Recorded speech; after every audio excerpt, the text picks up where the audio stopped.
so happy. The straw plants are still blooming.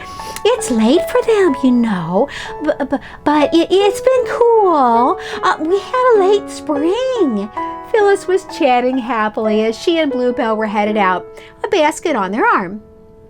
Ever since Fred painted my front door yellow, it's been my favorite color, she continued. Bluebell looked confused. But I thought bed straw roots made red dye, she said. Yes, they do. A very lovely red at that. But if you boil them long enough, it changes to yellow.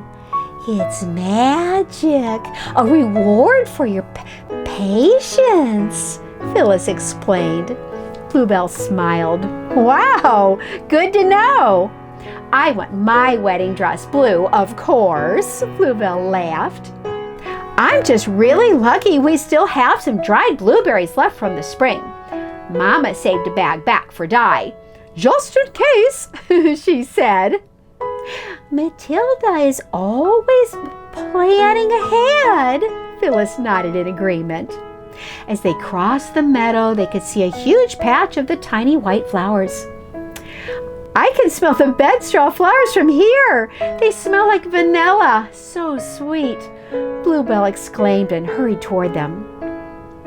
We should pick a bunch of flowers to dry and place in our pillows. She shooed away a bee and put her nose into the tiny white bouquet, inhaling deeply. Oh, that's so nice, she smiled. Lovely idea, Phyllis agreed. Let's take the flowers off the plants we dig for dye roots. That way we'll only damage a couple of plants, Bluebell said as she pulled her little hand shovel out of her basket. Thank you for helping me dig the roots, Phyllis smiled at Bluebell.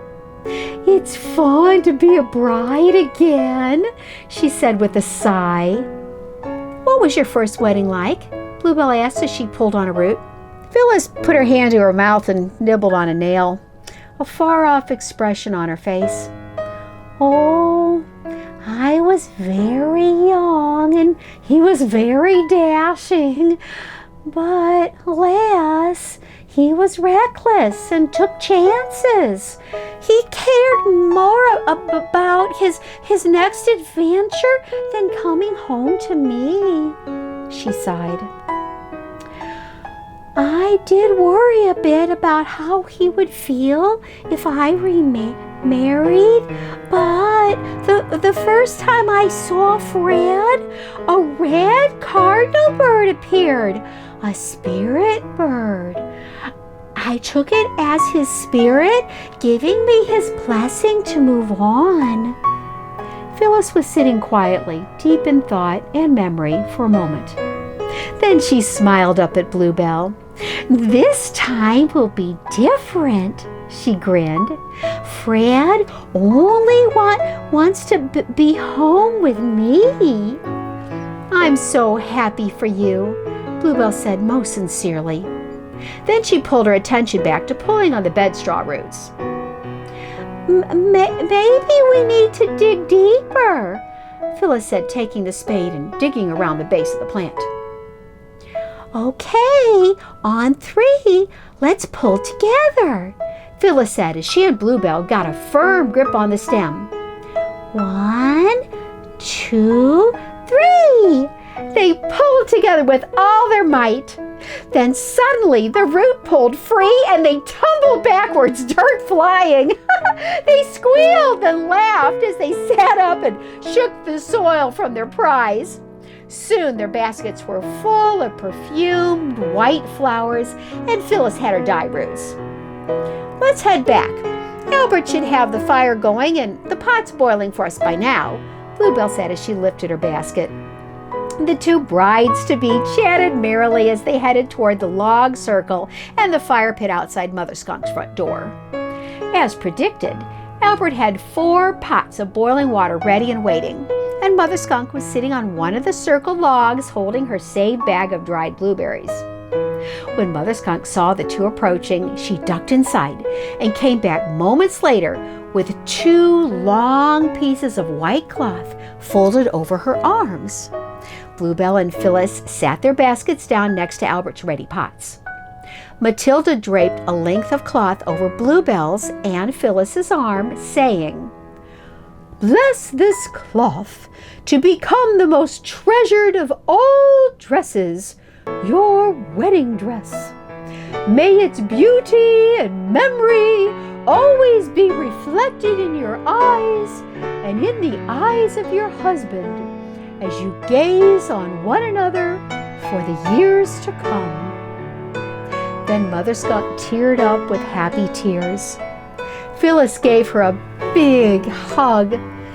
"Thank you, Matilda," she said, eyes sparkling. "Thank you, Mama. I love you so much," Bluebell said as she too hugged her Mama. Mother Skunk poured salt into one of the boiling pots. "Bluebell, soak your fabric in the salt pot first. Then transfer it to the blueberry dye.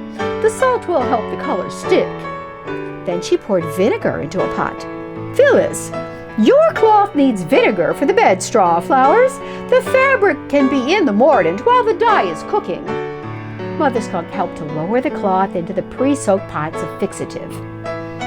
"Okay, put the roots in your dye pot, Phyllis.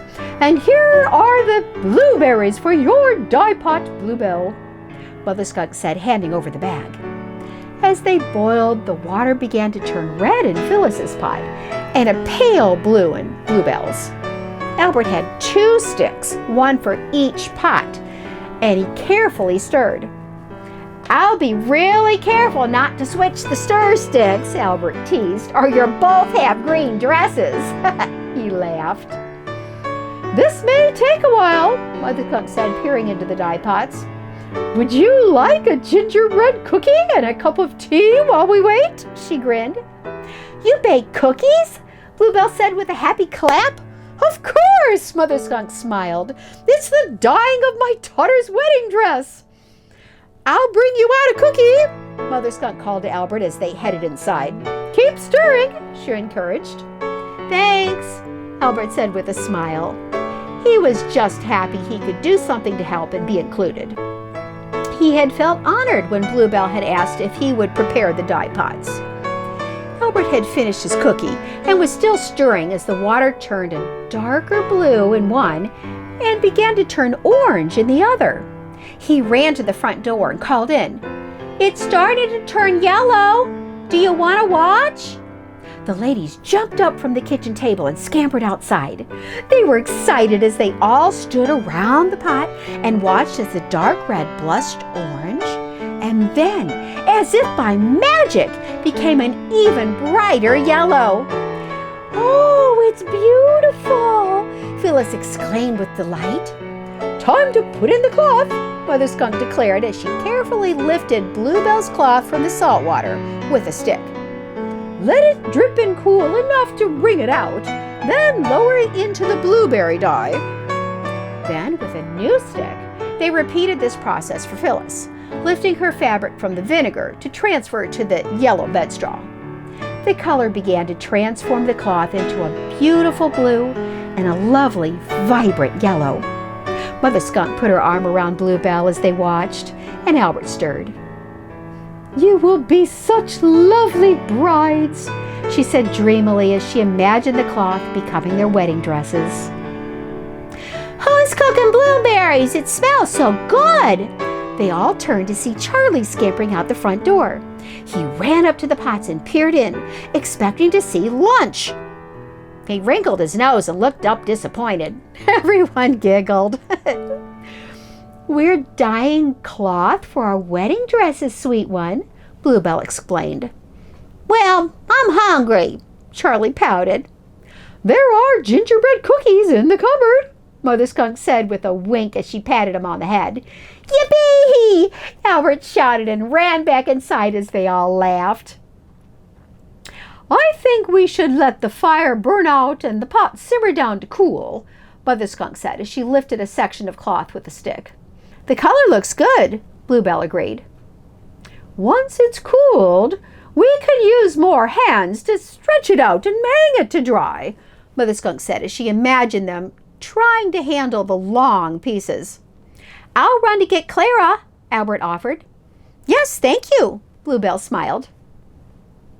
You know, it would be nice for all your sisters to take part. I'll call everyone out, Mother Skunk said as she headed inside, leaving Bluebell and Phyllis each to stir their pots. Little did they know that this had been in the plans all along. All the girls had been waiting to be called out. They had a surprise gift ready to bring out when Mother called. Clara was waiting just down the path, and she and Albert were now watching to see the sisters rush out the front door. The two giggled with excited anticipation. There they are, Albert said as he spotted the girls tumbling out the front door. Let's go, Albert said as he held Clara's hand, and they dashed back down the path to join in peals of laughter and the shouts of surprise! Bluebell and Phyllis looked up from their dye pots, stunned. What is all this? Bluebell laughed, and all Phyllis could manage was, oh my, as she blushed. We made you both an early wedding present, Melanie said between giggles as she handed Bluebell another neatly folded rectangle of white cloth. Look, Mama embroidered your name on the edge, she said, pointing to the tiny, tight stitches. It said Bluebell and had a lovely little flower of her namesake before and after her name. Then Gabby stepped forward out of the group of giggling girls and handed Phyllis a similar rectangle of white cloth. This one's for you. See, Mother Skunk embroidered your name. She put baby sunflowers around your name just like the ones on your front door wreath, she pointed out, grinning ear to ear. Molly stepped forward holding another rectangle of cloth. This one says Benjamin, she said as she handed it to Bluebell. Larissa came forward with yet another and handed it to Mrs. Rabbit. This one says Fred, she said. The two surprise brides were still overwhelmed and confused. They're lovely, but what are they? Bluebell asked, looking from face to face. Marigold took back one of the cloth pieces and unfolded it. See? They're pillowcases for your wedding night. Oh my, Phyllis stammered. Both brides still looked confused, and everyone burst into laughter. Albert stepped forward to try to explain. Mother said it would be such a shame to waste all that dye and only use it once. So she got all of us involved. We all gathered things and made things to use for trades to get the extra cloth. Then we measured and cut and sewed to make pillowcases, and Mother embroidered them. Then Clara added, so now we can take your dress cloth out of the dye pots and put in the pillowcases. Bluebell held up the cloth and stroked her fingers across the lovely little stitches that spelled Benjamin. She had a sense of time expanding in front of her, as if seeing the years to come unfolding, and the pillowcase always there, the silent witness and steady companion to all the days to come. Thank you, she said, tears in her eyes. They are beautiful, and I will treasure them. She smiled and looked at each of the happy faces circled in front of her. It was a precious moment. All of them together, all her sisters flowing the energy of their love and support into her. Then Gabby leaned out and hugged her mother. I like Fred, Mama. I'm happy for you, she said. Who wants a cookie? Mother Skunk called out as she came out of the front door holding a platter piled high with her gingerbread. Everyone turned and scampered over to her as she set the cookie platter down and walked up to the dye pots. Then Mother Skunk produced 2 long strips of cloth. I have one more gift, but this one is for the grooms, she smiled. bow ties to match your dresses. Put the pillowcases and the bow ties in the mordant. It will be ready by the time we get the dress cloth out and hung to dry. Are you ready to take the dress cloth out? Mother Skunk asked, peering into the pots. Thank you, Matilda. I can't thank you enough, Phyllis said most sincerely. Just be happy, Matilda smiled at her friend, then turned to Bluebell. Thank you, my dearest, for always being my right hand and helping me to raise your siblings. I couldn't have done it without you. Bluebell smiled and nodded. No words were necessary. Now, everyone, have a cookie. Then we will get the dress cloth hung to dry and start dyeing the pillowcases and bow ties, Mother Skunk said as she effortlessly took charge. The afternoon slipped by as all the sisters worked together to hang the lovely cloth to dry. They tied up the clotheslines on opposite sides of the dye pots, one for Bluebell, the other for Phyllis, being careful never to let the blue and the yellow touch. The bow ties and pillowcases ended up a shade lighter than the dress cloth, but lovely. Bluebell had tried to memorize every detail of this day. She wanted to be able to close her eyes and to see the shiny faces of her sisters and hear their laughter in her memory for years to come. She knew this was one of the rare, perfect days in a lifetime.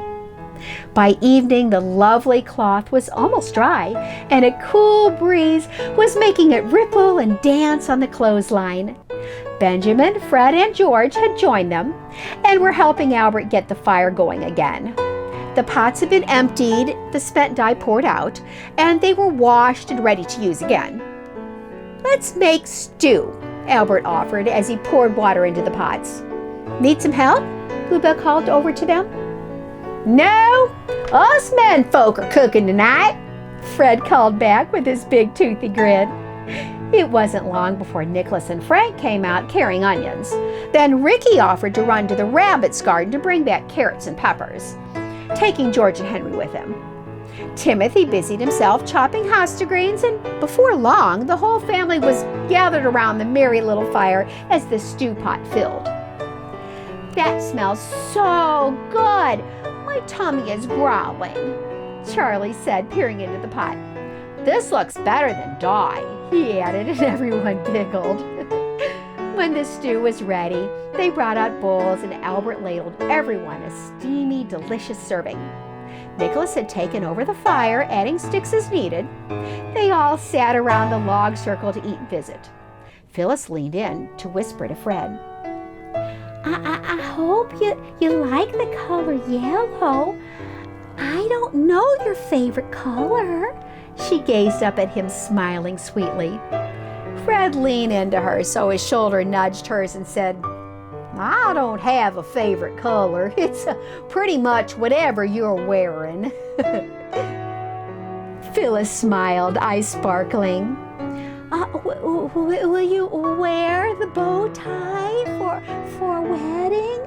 She asked shyly. I'd do anything to marry you. Fred smiled back and winked. Do you like the pillowcases? We should have sweet dreams, she said softly. Fred nodded.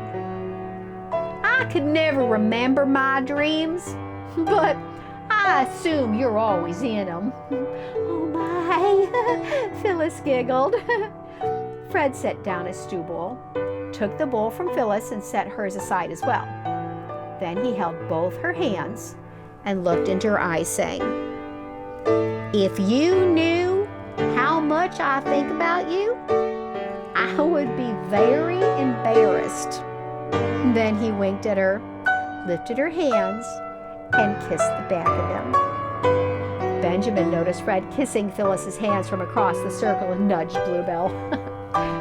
They're so good together, he said, smiling. Bluebell nodded in agreement. Did you have fun today? He asked her. I missed you today, he added softly. Bluebell smiled. I had a perfect day, a memory day, she said with a sigh. Chapter 49, A Memory Day, Discussion and Questions, Preparation and Awareness. Life is a journey. It is often the planning and effort that goes into preparing for an event that amplifies its importance. While the wedding is the main event, all the time and effort lavished on the dress and gifts are truly precious events in themselves. Question 1. How do careful preparations affect the event to come? The dyeing process is in fact accurate and could be followed to dye blue or red or yellow fabric, but that is secondary. The coming together of the family to lavish love and support on the engaged couples is the central focus. Question 2. Have you worked together with family and friends to create the elements needed for a wedding or other special events? Question 3. How does sharing the effort with family make you feel? Mother Skunk blesses the cloth as a way of focusing their love and attention for the future. Question 4. Do you pause to focus on and bless special moments or things in your life? We find that the family has been planning and preparing the gifts for quite a while. Bluebell is aware of the love and beauty of the moment. She understands how precious the coming together of her family is in their love and support. Question 5. Can you stand back and appreciate how beautiful and precious it is when others give their love and support? I am the composer and performer for all the music in this video. Both audio recordings and the printed scores are available on mybestfriendsliveinthe.woods.com. I will provide the link below. The painted illustrations are also my creation. Prints are available on mybestfriendsliveinthe.woods.com. This is a novel. The chapters are meant to be heard in the order in which they were written. And while each chapter can stand alone, they do build as new characters are introduced and past events are referred to. Please be sure to like, share, and subscribe. The chapters are numbered, so if you're just joining us, be sure to go back and watch from chapter 1. In a dream, in a trance.